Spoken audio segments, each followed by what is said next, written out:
Hey there, everybody. Brian King here. Welcome to another episode of The Mindset King. Today, I have the exquisite pleasure of bringing Drew Taddia, right? Knew you could do it, Brian. I asked him ahead of time how to pronounce his name. He's the first Taddia I've ever met. It's such an honor. And I wanted to make sure that I didn't butcher his name. So I asked him how to say it before we even jumped on. And the reason I brought Drew to you today is not only because of his spectacular hairstyle, which is second only to my own, but because he has a wonderful story of tenacity and perseverance and stick-to-itiveness that I wanted to make sure you had a chance to hear and learn from. So welcome to the show, brother. Thank you so much for having me. I am pumped to be here. I'm super excited. I couldn't be more grateful to be here with you and get a chance to talk with your audience a bit. Well, I appreciate your time, man. So let's jump right in here and tell the folks about, first of all, what is it you're doing in your life right now? Oh, man. Right now, I am living my dream. I'm super excited to be able to share that with you guys as well. Persistence, what we're going to talk about, pays off. It's been a long time goal to have a place on the beach in California, and we made that happen probably about 3 months ago. So a lot of people in Canada, it's just starting to snow. So just got back from a workout on the beach, and I'm super excited to be here and be able to run business and run a lifestyle that is basically what I've been looking forward to my whole life. Well, man, I got to follow you because a beach is absolutely something the wife and I have been talking about. It's just a matter of where and when. So you don't want to get off on too much of a tangent there. We'll get back to that. That's for sure. So you're out right now. You're not in Canada, though. You're in LA. That's right. Okay. You're on the right coast to be on today. There's a hurricane on the other one. You know, we're putting our thoughts and keeping those out there in our hearts today. Hopefully it won't be that big of a whammo. But regardless, how you got to this point in your life began with another dream of yours. There was something you really wanted for yourself in the sports arena, and you went after it, but it wasn't as accessible as you thought it was going to be. Am I remembering that correctly? That's correct. So tell us how that went. Well, I had a long time dream of being a professional athlete. Well, I suppose it didn't even start as a professional athlete. Maybe my goals weren't big enough. When I was growing up in Canada, I watched college sports on TV. I watched the big bands and the big Division I football teams play. I watched baseball. I watched it. We didn't have a ton of sports coverage for collegiate or even professional in Canada when I was growing up. And so I watched big time sports on TV, and I was like, I want to do that. I want to be able to play in front of these big crowds and bands. That was something, a dream, a goal of mine. And we would play at the park, and we'd pretend if it was football season, we were playing football. It was hockey season, we were playing hockey. And it was, I suppose when I turned 18, the dream became more real, it became closer, and I had to find a place to get to because it wasn't going to be in Canada. I wanted to go to the US and play, and that's what I did. I set my sights on playing collegiate sports, and I don't want to jump into too much here, Brian, until we get to it, but I basically packed up my bags from Canada and showed up at a college in the US and said, I'm here, and I'm going to make this happen. So clearly you thought everything through before you did it, which is really important. Which college did you show up at? It was just a small college. It was called, oh my gosh, there has been a handful of colleges and so many stops in between. My first one was Butte College in Chico, California. Mendocino County might be my second school, but it was Chico, California, where I showed up. And I said, I want to play. I sent out beforehand, when I was my last year in high school, I sent out hundreds of letters to Division I schools, Division II schools. I wanted to go to a place warm and a big baseball state. So I sent them to Texas, California, and Florida. And I remember being so excited every time I would get a letter back, and I would tear it open, and I would open up this letter, and it would say something like, we regretfully like to inform you we're not interested, basically. And the feeling of being crushed, of like, oh, another rejection letter. So that's what I dealt with before I packed up my bags and said, I'm just going to show up and see what happens. Okay, so you cast the net wide, and you had, as far as you can recall, how many rejection letters did you get? Hundreds. And that didn't stop you. Well, I mean, now it sounds a bit. But see, this is what's awesome, because you hear this in the publishing world a lot. There are books that went on to be multi-million bestsellers, and they had 30-some rejections or maybe 100 rejections. You had hundreds, and that didn't deter you. That's just awesome. Just out of curiosity, what was your pitch? Well, I was athletic. I mean, I was very athletic. I was gifted. I didn't really learn to work hard until I got to university or college and figured out I wasn't very good. You were athletic, but there's different levels of athleticism. Well, yeah, I was a great athlete in Canada where I grew up. I mean, I went to a school of 3,000. I think we had 3,000 people in our graduating class, which is crazy. That's huge. Yeah. And I was one of the best athletes around, captain of the basketball team, baseball team, football team. But you show up at a college in the U.S. and it's a bit different. It's a bit different pool to pick from. And if you're not in that space, I imagine it's difficult to appreciate exactly what it is they're looking for, right? Yeah, I had no idea what I was getting myself into. I'll tell you that much. I wouldn't have went. So you showed up at Butte College. And I hear it's a real Butte, so that was a great call on your part. So, but I'm bummed. All right. So you showed up at Butte College. You were ready to show them what you had. So how did that first impression or that first interaction go? What, did you go knock on the coach's door when he was in the middle of dinner? And how did that work? Well, there is a thing. I mean, it's a thing called a walk-on. So usually players are recruited for years in advance before they go to a university or a college. And then there's the backdoor route or side door, which is called a walk-on, which means you weren't recruited. And usually they have open tryouts. And I think they do it for the community or they do it for some local kids that it's a long shot to get in. I'm guessing. I don't know why they do walk-ons because it's rare for players to get in that way. But that was an opportunity for me. I talked to the coach and he said, we have players at this position. He's like, you can show up and we have a walk-on for this week and you can come to tryouts if you want and we can see what you got. And I was, that's all I wanted, to be honest with you. And that's all I want with anything. I just want the opportunity to show what I got. And if I don't have it, if I'm not good enough, then fine. I mean, that's great. And I'll work harder in another aspect. But I just wanted the opportunity to show what I had. And that was my opening. That was my door to be like, this is what I got. This is how good I am. If I'm not good enough to play with you, then probably find some other place. So I took my opportunity to go there and walk on. And that's what I did. And the result was? Well, I'd like to tell you it's a glamorous story, but I actually didn't make that starting team.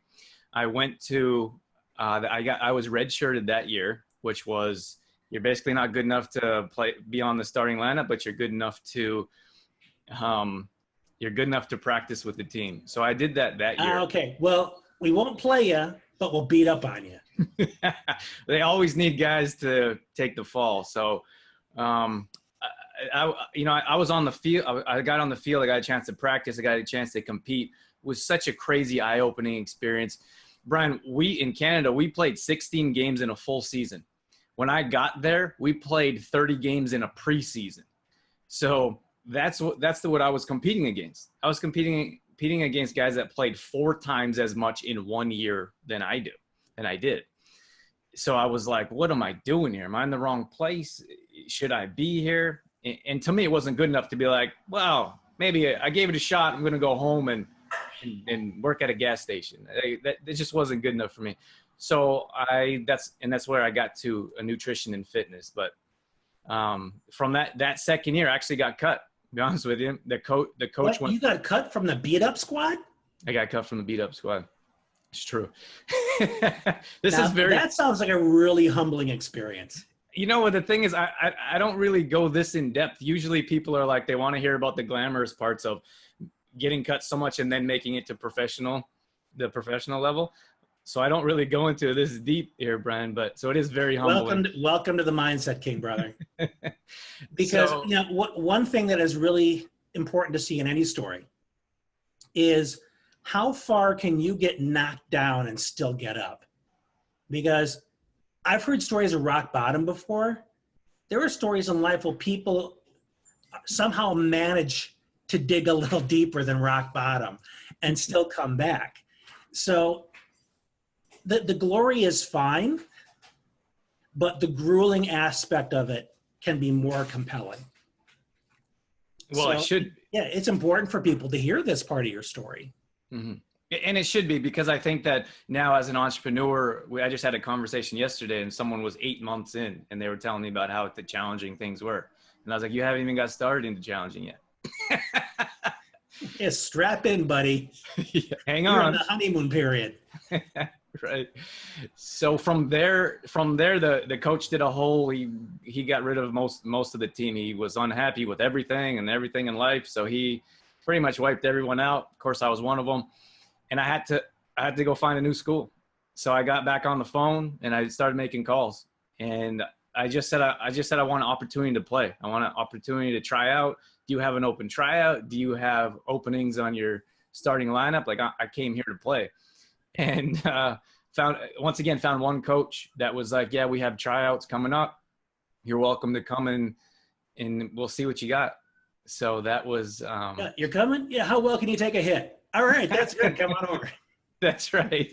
Can you take a lot of punishment? Because we could use that. And I suppose that was the turning point. I mean, of course, there's struggles all along this journey, but that was a turning point. I went to that school. I ended up making the starting squad. And I was actually, that first year, I was first team all conference, which means all the teams in the league, all the coaches in the league voted me the best player at my position, which was it means more than I could ever express. Now, how amazing is that you went from one school that the coach or whoever decided that you were no better than to be a beat up dummy, and then cut you and a bunch of other guys, and yet you went on to another school and you not only made the team, you made all conference.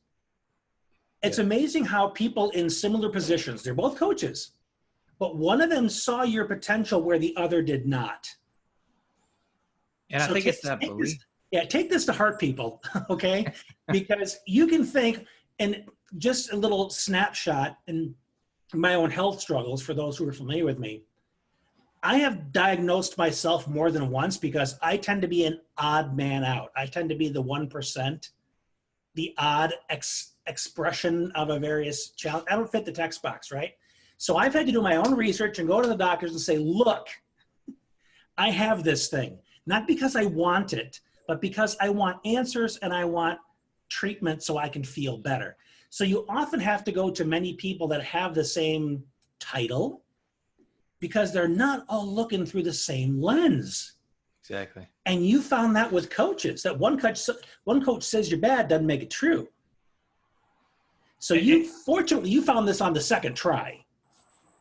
Well, I mean, you got to believe in yourself. And if you don't believe in yourself, then you don't really have much, I suppose, in that level or in this regard. And I just believed that I could compete. I knew that once I got in a game situation and I got a chance to play, I could show what I had and that I could compete at the level that I was at. I just felt that I could in every way possible. So I knew that a coach was going to give me a chance. I just knew it. Like I dreamed about playing college sports for 20 years before I got there. Maybe not 20 years, 15 years. Long time. Long time. And I knew that someone was going to give me a shot because that's what I envisioned for as long as I could remember. And I just wanted to play at that level and see if I could compete and possibly get to the next level. And that's what I did. I found someone that was going to give me a shot. And once I got that shot, I took advantage of it. By any chance, did you write a letter to the previous coach or send him some game footage and say, hey, just so you know, just want to let you know, we actually, you might not believe this, we actually played them. I went to another conference in further northern California, and we played them. And Yeah, I'm not one to hold grudges. I think that he did the best he could in that situation. He didn't see what he needed to see, and I got to that. And I went to a more challenging conference, and I turned heads everywhere I went. So I mean, he knew about me. He probably knew he made a mistake, and that's good enough for me. All right. Yeah. Natural consequences. So how far did that take you? Did you play 4 years? Did you get a degree? Yeah, that was a junior college. So I got my 2-year associate's degree. I went on to university and got a Bachelor of Arts. That's a 4-year degree. And then I went on to play professional, signed my first professional contract in Arizona. And I went out to Texas. And then from Texas, I bounced around, all kinds of success, failures. I could tell you 4 hours about how that went. I ended up going to Australia and playing. I played in Germany. And played another year in the U.S. before I moved on to being a full-time entrepreneur. So you played pro ball in the U.S.? I did play for about 10 years. Who'd you play for? They're affiliate or they're independent teams. You wouldn't know. I always say that. Heck, I wouldn't know the pro teams half the time. Yeah, everybody asks. You wouldn't know. Like it's a tough lifestyle. If you ever watched the movie Bull Durham, that would give you a better idea with Kevin Costner. But I got to watch that one again. It's hysterical. That would give you a better aspect of playing low-level professional. I always say they paid us enough to keep us hungry. Well, that's something, right? You have something measured against. So after you got done with your foray into the professional athletic arena, what'd you do with yourself then? Well, I mean, like I said, we didn't really not like I had $1 million in the bank. I could hang out for a couple years or a couple months. I needed to work. I needed to have find a job. And I was really good at designing programs. For me, if we take a step back to junior college there, I had to find a way to get better and had to find a way to improve. And I found that through nutrition and fitness. So as a natural athlete, I wasn't good enough just to be there or to play. So I taught myself how to prepare meals that would make me stronger, faster, quicker. I designed workouts that would make me do the same, basically heal and get strong as quick as possible. So teammates would come to me and they would say, hey, how are you doing this? Like, what's going on? So I would design a program for them. And then as I moved on in between seasons and as I moved on after that, I started to make programs and do personal training and fitness classes for individuals as well. How did it occur to you that that's what you needed to do to get better? I just had to find something. I don't know what it was. It was clear. I feel like I'm an educated person. It was clear that I wasn't good enough and I needed to do something about it. So for me, I started to work out consistently and I was like, wow, I'm getting stronger. I gained 10 pounds my first year and everyone thought I was on steroids. That was going to be my question, because there are a lot of people that will take the easy route. They're pumping the human growth hormone. They're shooting up on steroids. And they're tearing their bodies apart, where you decided, you know what? I think going organic might be the solution. and that's a beautiful way to take it. But it just from the people I've talked to over the years, they think, well, I got to go to the gym more. I got to work out more. I got to run more. But they don't always think about what they're putting in their body. Right. And I didn't either, to be honest with you. I was 215 pounds. I was a monster. And I'm 5'10", and it was all muscle. Like I couldn't lift my arms very well over my head. I didn't breathe well. I didn't sleep well. And then I started because I grew up in the steroid era, I should mention. Mark McGuire, Barry Bonds.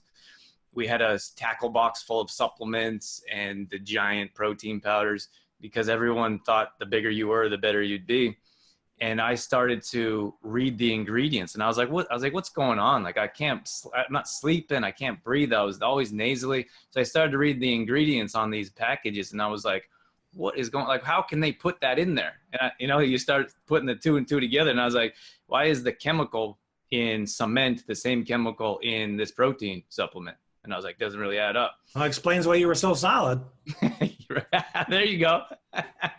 So then I was like, started cutting those out. And then I started to feel better, started to sleep better, started to get quicker. And when I started to cut those out, I started to get better, perform better on the field. So it was very clear to me. It didn't make sense to everyone else. Like all these supplements he stopped using and he's getting better. but to me, it was very clear.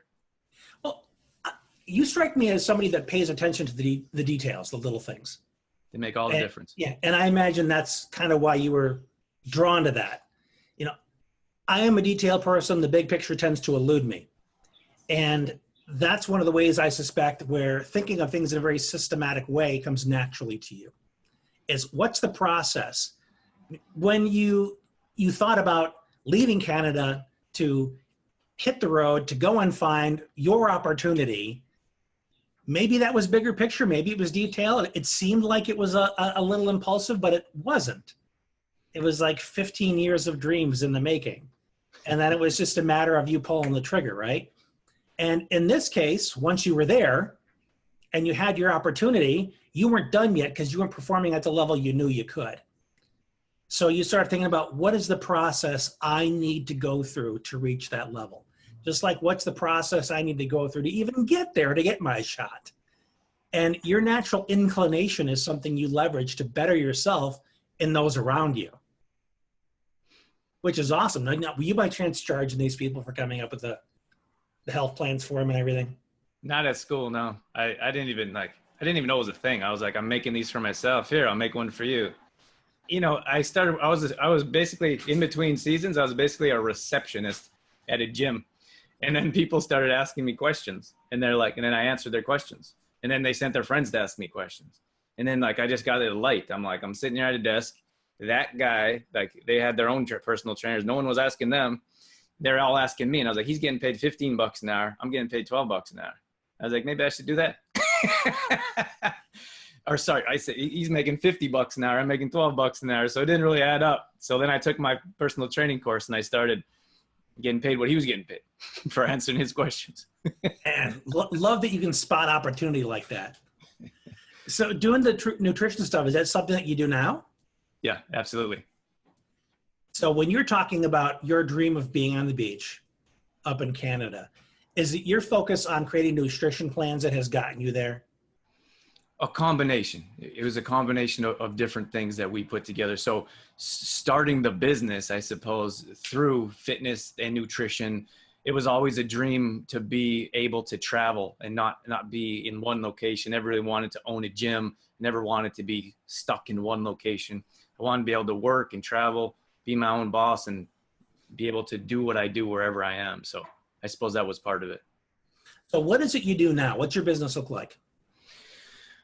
Why do you need the short elevator pitch? We have an umbrella of True Form Life Productions. Under that umbrella, I host a nationally syndicated radio show, holistic, natural nutrition, fitness. We produce our own plant-based protein supplement that we ship all over the country, all over the world.